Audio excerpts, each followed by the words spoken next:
ठीक है, ये क्वेश्चन तुम्हारा है 3.5 MQ, we have for 6.4 MQ and ratio is 1.8।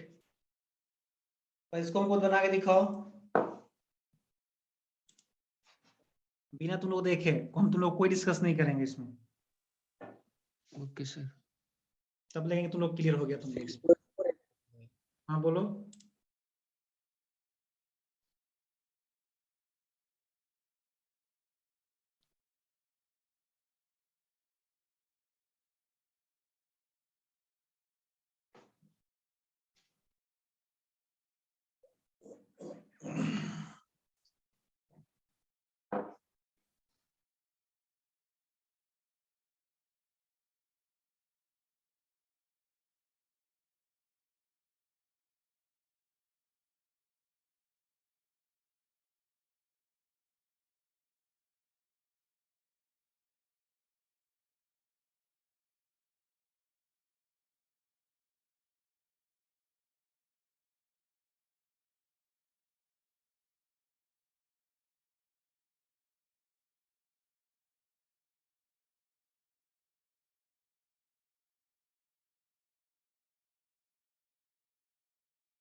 Sir 11,300.4।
Hello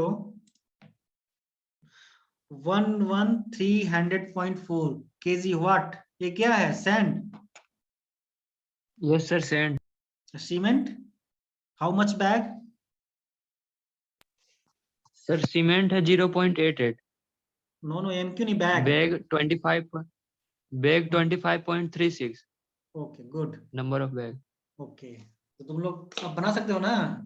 अब तुमसे कोई भी पूछेगा कि यू आर ए इंजीनियर, जब तुम अभी थर्ड सेमेस्टर में पढ़ रहे हो, बट तुम्हारे जो एरिया वाले हो बोलेंगे यू आर ए इंजीनियर, तो उससे तुमको कोई पूछेगा कि एक वॉल है, एक वॉल का वॉल्यूम कैसे निकालोगे, फाइंड करोगे? सपोज ये वॉल है,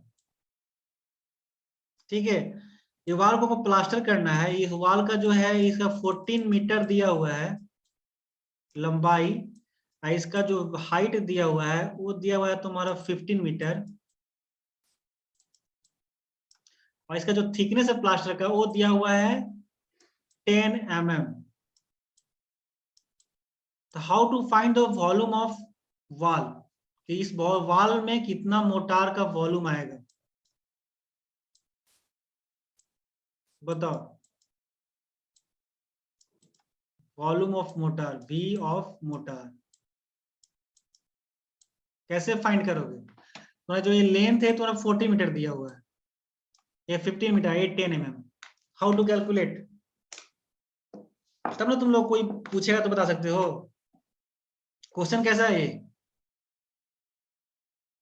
तुम लोग के लिए तो क्वेश्चन न्यू सर है। जो तीनों तो दिया हुआ है उसको मल्टीप्लाई कर देंगे तो वॉल्यूम ऑफ वॉल आ जाएगा सर। मल्टीप्लाई करके दिखाओ, ये वॉल्यूम ऑफ मोटार आ जाएगा सर। ये मल्टीप्लाई करके दिखाओ ना, कितना आएगा तुम्हारा वॉल्यूम। वही तो तुमसे पूछ रहे हैं कि बताओ, तब ना तुम किसी को सजेस्ट कर सकते हो, हाँ इतना एम क्यू आएगा तो इतना तो आपका सीमेंट लगेगा, इतना सैंड लगेगा, इतना पानी लगेगा, तो तुम तभी नहीं फाइंड कर सकते हो।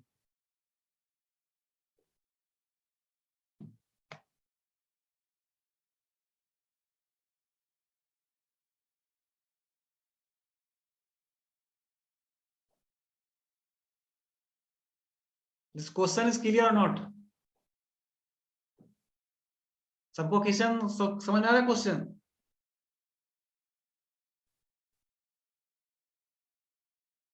Sir 2.1 metre cube. 2.1 metre cube, how to find, कैसे किया फाइंड, बताओ। सर जो 10 mm दिया हुआ है उसको मीटर में चेंज कर लिया, उसके बाद 14, 15 और 10 जो था उसको गुना कर दिए। तो आ मीटर गया कितना आया, ये मीटर कितना आया? 1/100 आएगा। मीटर में चेंज करो, बताओ। 1.0 mm है, सॉरी 10 mm, इसको मीटर बताओ, मीटर पॉइंट होगा ना, 0. 0.01 मीटर। या गुड, 0.010 मीटर, गुड। ये तीनों को मल्टीप्लाई कर दोगे तुम्हारा वॉल्यूम आ गया। बस यही क्वेश्चन तो पूछना 2.1 था। मीटर। कि तुम लोग कैसे इसको कैलकुलेट कर रहे हो, इस पार्ट को, ये पार्ट कंफ्यूज करता है सब। तो तुम इसको मीटर में चेंज कर लिए, बहुत एम क्यूब आ गया तुम्हारा, 2.1 M cube, volume of mortar. और तुम ये वॉल्यूम जो मोटार आया वेट कंडीशन में आता है, ठीक है, ये हमेशा याद रखना, ध्यान रखना। जो वॉल का जो तुम निकालोगे प्लास्टर का वॉल्यूम, तो ये तुम्हारा निकलता है वेट कंडीशन में। इसको ड्राई में चेंज करना, then you find the cement and sand. Okay, ratio बोलना हमेशा याद रखना, प्लास्टर का रेशियो होता है 1:4। कोई भी तुमसे आप क्वेश्चन पूछता है कि प्लास्टर का रेशियो कितना होता है मोटार का, तो हमेशा बोलना 1:4 the standard. And brick work के लिए जो ब्रिक ऐड करते हैं, दिस इज 1:6। क्लियर है ना? ये क्वेश्चन तुमसे हमेशा कोई ना कोई पूछ सकता है। This is clear? Yes sir. और कोई डाउट है इसमें किसी को? कोई डाउट तो पूछो, फिर हम इसको डिस्कस नहीं करेंगे क्योंकि बहुत डिस्कस कर लिए इसको।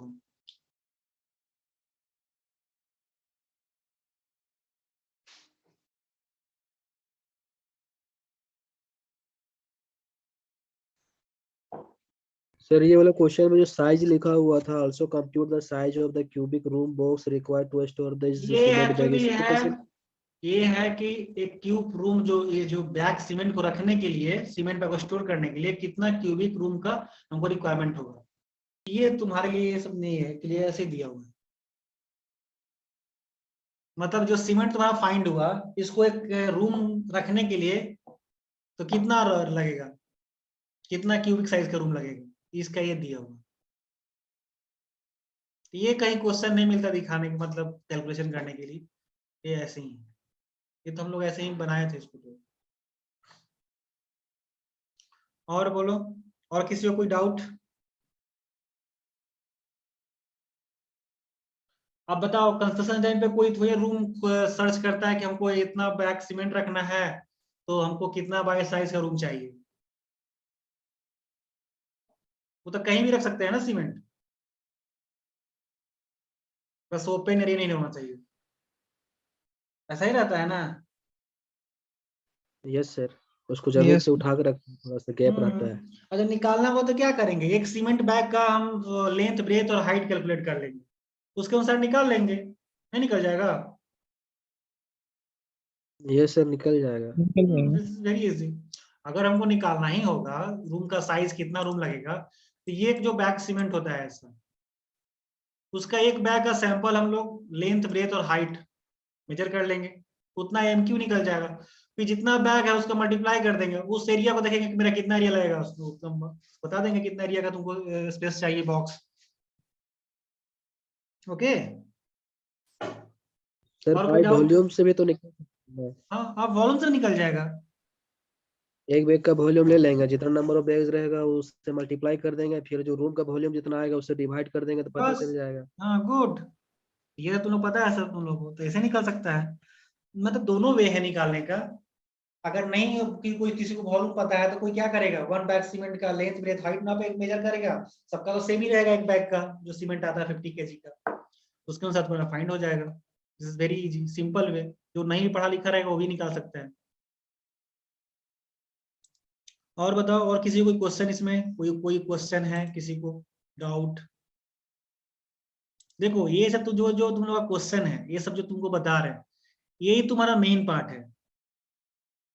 तुम सिविल इंजीनियरिंग करके निकलोगे, जब मार्केट में आओगे, अपना जब कंपटीशन किसी के साथ होगा, तो तुम्हारा मतलब रिगार्डिंग जॉब के लिए तुमको यही सब चीज कराएगा, तुमको जिंदगी भर लाइफ टाइम यही काम करना है।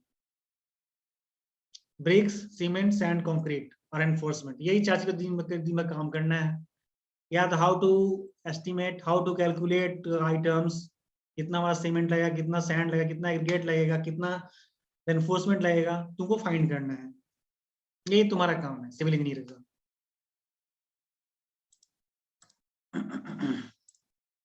और तो कोई काम है नहीं। और बोलो, कुछ दिक्कत किसी को?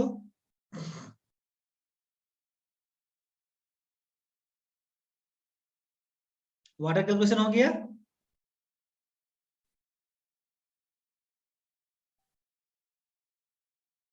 इसमें दिया हुआ है कि sand used for the preparation of motor should have following properties, means that it should be free from organic matter and it should be chemical inert. Okay, and it should be the free from presence of salts that absolutes moisture and from the atmosphere and absorbs, and it should be well graded. And second thing is sand used for preparation of mortar serves following purpose. हम लोग किस preparation के लिए जो sand का use का preparation करते हैं, for the serve the mortar, क्या पर्पस रहता है? Strength, surface area, bulk, shrinkage, setting time. Okay, so this is the surface strength. It help in the readjustment of a strength of mortar by increasing it as it or decreasing its proportion, but does not impart any strength. Okay, and then our the surface area, it divides the paste of binding material into number of layers. They help in the increasing the area over which it can be applied. This is surface area for them. And bulk, it helps in increasing the volume of mortar or decrease its cost. जो sand क्या करता है, sand का जो preparation करते हैं हम लोग इन मोटार में सर्व करने के लिए, it is help increasing the volume of mortar और decrease its cost. And shrinkage, it is help in regarding this volume of voids in motor, thereby reduce the tendency of volume change in its shrinkage, hence reduce the development in cracks in it. एक question तुम लोग से है, voids क्या होता है? voids, suppose तुम्हारा concrete है, कंक्रीट का क्या पे वो होता है, मिक्सचर सीमेंट प्लस क्या क्या होता है, mixture of concrete, Cement, Water. aggregate, and water. Cement, Sand. Water plus aggregate. हाँ sand plus aggregate and plus Aggregate. Water, यही होता है Water. ना. हाँ, तो जो वॉइड्स होता है हमारा, तो वॉइड्स कैसे डेवलप होता है?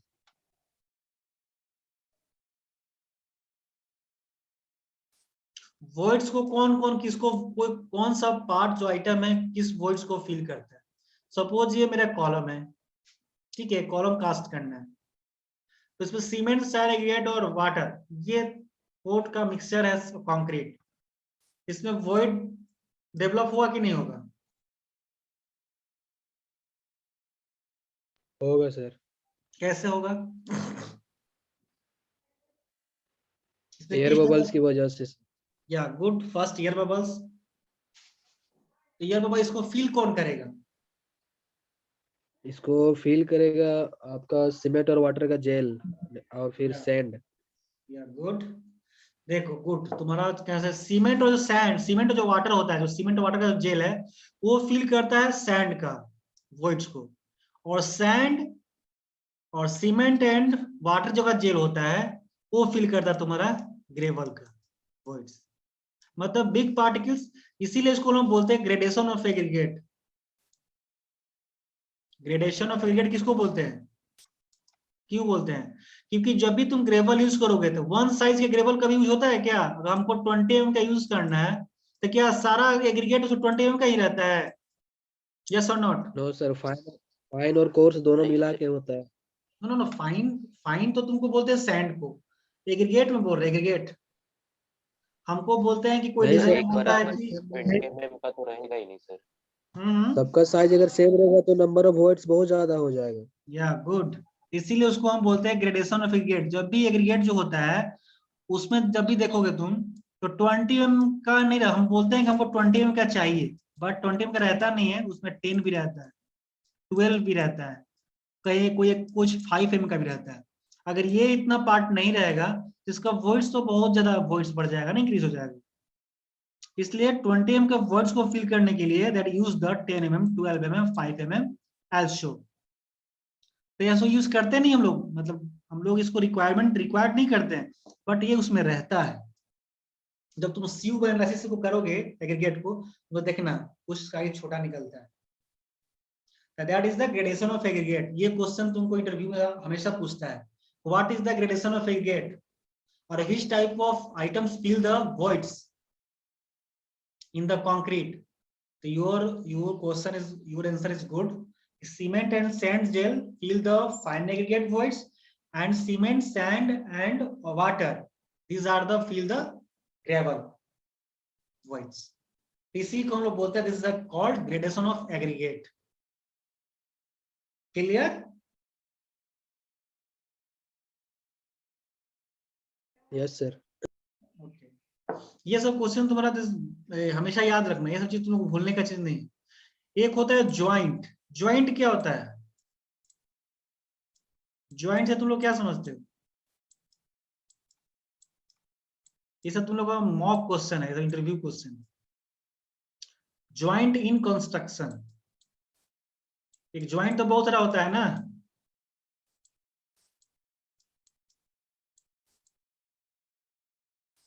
क्या यही होता है ना? क्या होता है बताओ? तो ज्वाइंट समझते हो कुछ पे कुछ जोड़ दो तो ज्वाइंट हो गया. अगर तुम्हारा हाथ ब्रेक, हैंड ब्रेक कर गया तो उसको जोड़ देंगे तो वहां पे ज्वाइंट हो जाएगा. क्या यही है ना कि नहीं?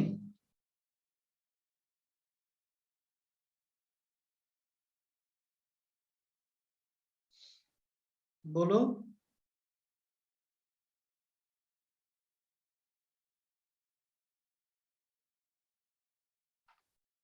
कंस्ट्रक्शन में ज्वाइंट है, ये सब क्वेश्चन तुम लोग को मॉक में क्वेश्चन हमेशा पूछता है। ये सब क्वेश्चन तुमको नहीं पढ़ने मिलता है, लेकिन कंस्ट्रक्शन में सब पढ़ना पड़ता है। जब तुम मोटार पढ़ रहे हो, ये सब ज्वाइंट, मान लो प्लास्टर कर रहे हो एक वॉल को, ठीक है, एक वॉल को हम प्लास्टर कर रहे हैं, ऐसे कर रहे हैं प्लास्टर, यहाँ तक हुआ, और या तो टाइम खत्म हो गया तो सी मोटार खत्म हो गया, तो फिर सेकेंड स्टार्ट करेंगे, ठीक है, यहाँ से स्टार्ट करेंगे, यही होगा ना। तो ये जो ज्वाइंट डेवलप होगा, इस ज्वाइंट को क्या बोलते हैं, कौन सा ज्वाइंट बोलेंगे? तो तुम लोग ऐसा सोचा नहीं था कि ये सब क्वेश्चन हो सकता है? बताओ इस ज्वाइंट को हम लोग कौन सा ज्वाइंट बोलेंगे? और हमको ज्वाइंट किस टाइप का छोड़ना चाहिए, नहीं लिफ्ट पता दिस सर। ज्वाइंट।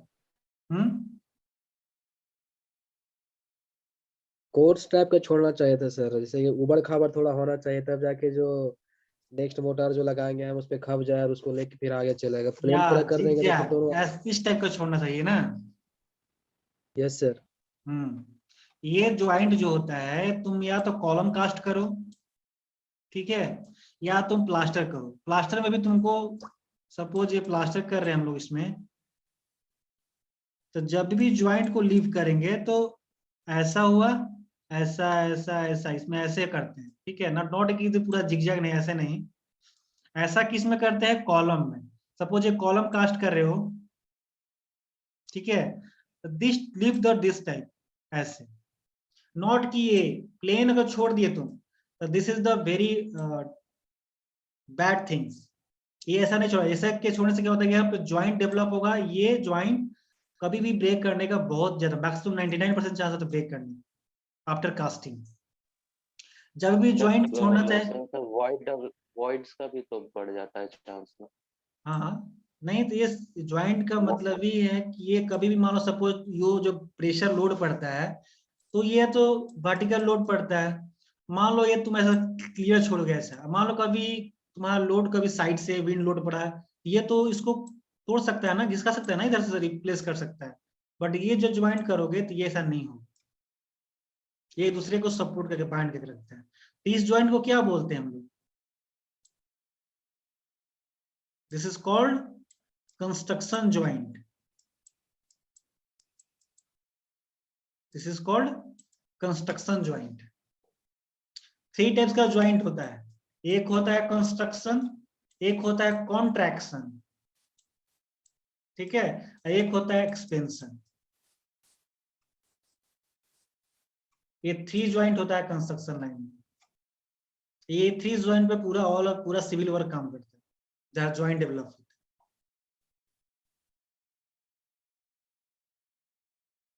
ये सब क्वेश्चन दोनों का इंटरव्यू क्वेश्चन रहता है इसमें। तो 3 types of joint, construction, contraction, expansion. Construction समझ गए क्या ज्वाइंट होता है, दिस इज क्लियर। कोई पूछेगा तो बता दोगे ना?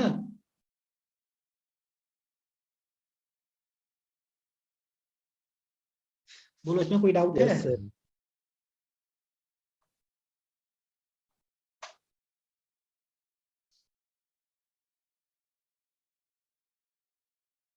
बताओ, इसमें कोई डाउट, कोई क्वेश्चन इससे? सर क्या क्या नाम बोले थे sir, 3? 3 joint, construction joint,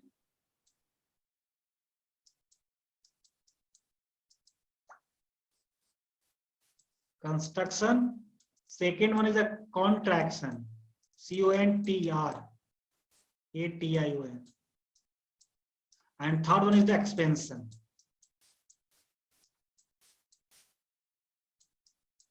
sir RCC आप ही पढ़ाते हैं क्या? नहीं, आरसीसी तो हम नहीं पढ़ाते हैं, तुम लोग कॉलेज खुलता है तो तुम लोग को हम डिजाइन करवाते खुद से, लेकिन कॉलेज फिर चांस नहीं अगर होता। ऐसा टाइम पे खुला कि बंद ही हो गया पहले।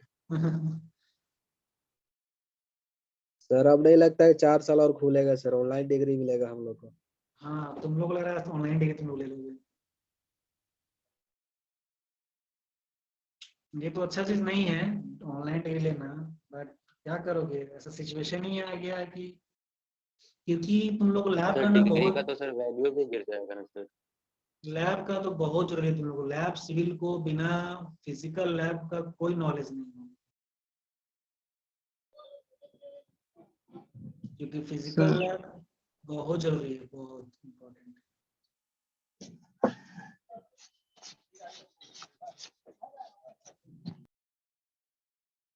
कहीं जॉब भी नहीं मिलेगा सर।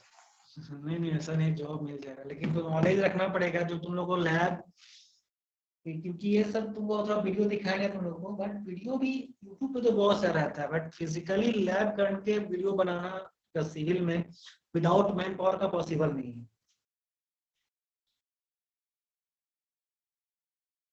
समझे? तो इसलिए ऑनलाइन वीडियो दिखा देंगे तुम लोग को कैसे होता है, उसको समझा देंगे वीडियो से, लेकिन जो खुद से सर उसमें करेगा, समझ में नहीं आया। खुद से जो करेगा वो बहुत वेरी इंपॉर्टेंट।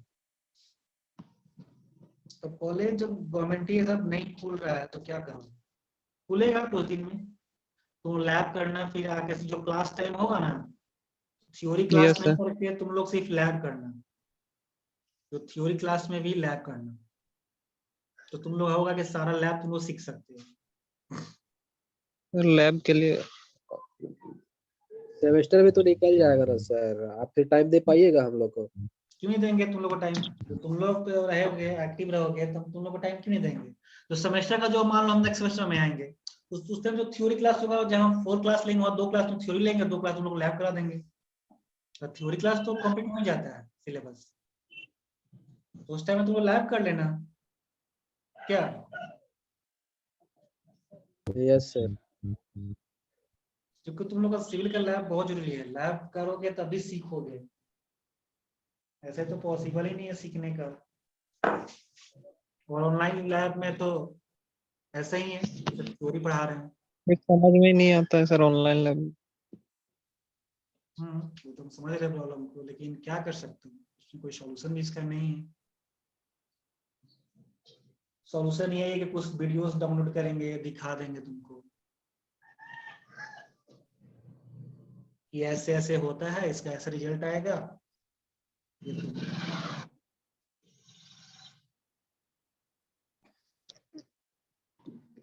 यहाँ तो किसी कोई problem. No sir. Okay, setting time, initial setting time कितना होता है कंक्रीट का, सीमेंट का इनिशियल सेटिंग टाइम? 30 मिनट, आधा घंटा। या good, 30 minutes. Okay. Classification of mortar on the basis of bulk density. This is the mortar can be classified on the basis of following. Is the first is on the basis of bulk density, and the second on the basis of the strength important in masonry work, and third one is the on the basis of binding material, and fourth on the basis of aggregates on the basis of application, and sixth is a special type of mortar. ये सब तुम लोग question exam में आ सकता है लिखने के लिए, ठीक है? तो दीज आर द, पहले इसको बस समझ लो कि दो class motors on the basis of bulk density, this is the types of motor, heavy motor and light motor. Heavy motor is greater than 1500 or less than 1500. The heavy motor is the heavy quartz sand, and light is the light porous sand from slag sand, pumice etc. etc. ठीक है? Heavy quartz sand किसको बोलते हैं? जो थोड़ा big size रहता है, and the light porous is the fine. Okay, this is a kg per mq. This is the aggregate size. Okay, this is the on the basis of bulk density, and second one is the on the basis of strength imparted in the masonry work. इसमें H1, H2, M1, M2, M3, L1, L2, these are the types of mortar, and strength is the Newton per meter square. हम लोग इसका sand का lab में strength भी check कर सकते हैं, सीमेंट का, हर चीज का हम लोग लैब कर सकते हैं, हम लोग का इक्विपमेंट भी है। तो H1 is the greater than equal to 10, S2 is the 6 to 7.5 newton per metre square vary करता है, is a type of mortar, and M1 3 to 6, M2 is the 2 to 3, M3 is the 1 to 5, 1.5 to 0.2, 0.2 है सब 0.0, and the L1 is 0.7, L2 is 0.5, is the strength given, these are types of mortar. H1, H2, sir heavy M1. हाँ sir हाँ, heavy बोलो। Motor use करेंगे तो strength यानी बहुत ज्यादा देगा, क्या हैवी मोटर यूज करेंगे तो उसका स्ट्रेंथ बहुत ज्यादा देगा। स्ट्रेंथ हेवी मोटर यूज कर कहाँ पे करते हैं वो भी एक मैटर रखता है ना। हेवी मोटर हम जैसे लोग सर कहाँ का यूज कॉलम कर सकते हैं, एक होता है लाइट मोटर, लाइट एक मोटार तो आपका प्लास्टर वगैरह होगा। या और एम मीडियम मीडियम का ये ब्रिक वो अलग मशीनरी मैटर में। है ये सब। या ब्रिक्स में, जो हम लोग जो नॉर्मल घर उसमें यूज करते हैं ना, उसमें जो तुम यूज करते हो M1 ब्रिक्स में, और लाइट करते हैं हम लोग प्लास्टर में। H1 जो ये बटमेंट सब बनता है ना जब बीस का, कहीं पे तुम्हारा जब स्टोन को ऐड करते हैं ना, बड़ा बड़ा पत्थर को देखते हो कहीं पे, yes sir yes sir.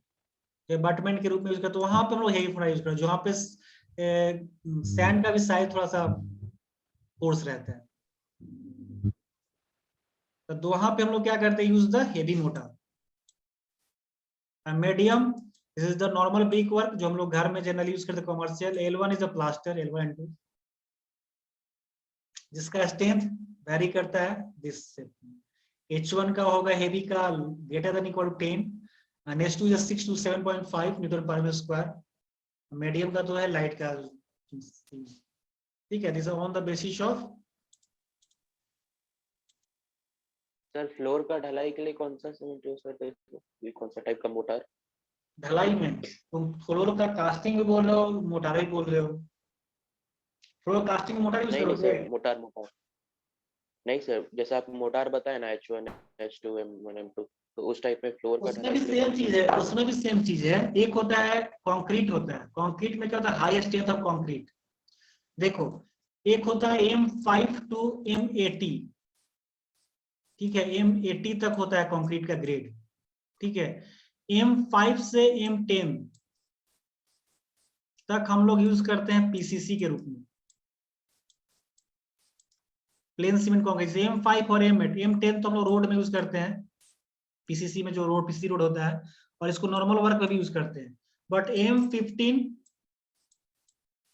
M20 and 25, ये हम लोग M50 जो यूज करते हैं, ये हम लोग फ्लोर में यूज कर सकते हैं, ठीक है। ये नॉर्मल हमारा है। M20 थोड़ा सा उससे हेवी कंक्रीट, जिसमें इसका रेशियो है तुम्हारा इसका ज्यादा है, इसको थोड़ा सा हेवी कंक्रीट है, इसको हम लोग कॉलम रूफ में यूज करते हैं। M25 तुम्हारा है जो हेवी फाउंडेशन यूज करते हैं, ठीक है। M30 तुम्हारा डिजाइन हो जाता है, M35 के बाद तुम्हारा हो जाता है हाई स्ट्रेंथ ऑफ कंक्रीट। तुमको ये नेक्स्ट क्लास तुम अच्छे से डिटेल तुमको बताएंगे तुमको, ठीक है। इसको नेक्स्ट क्लास तुम लोग अच्छे से पूरा डिटेल्स में कैसे कैसे यूज करते हैं। तो M5 M8 जो PCC यूज करते हो, ग्रेड ऑफ कंक्रीट, डिस्कस किया था पहले ना, ग्रेड ऑफ कंक्रीट किए कि नहीं? मैं स्टार्टिंग क्लास में किए थे।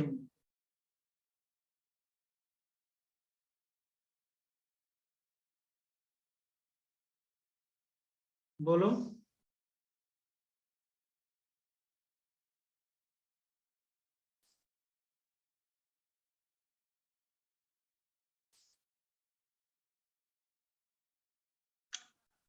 M5 का रेशियो कितना होता है कंक्रीट का?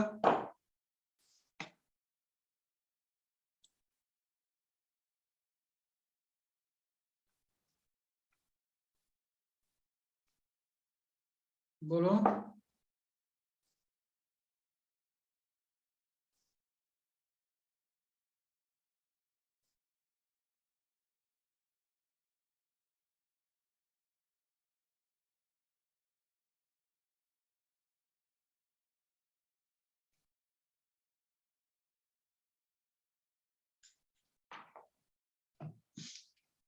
Hello.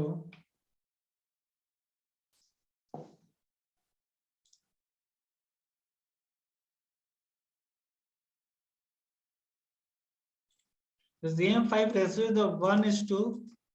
5:2 Yeah. The 1 cement, 5 sand and is aggregate, ठीक है।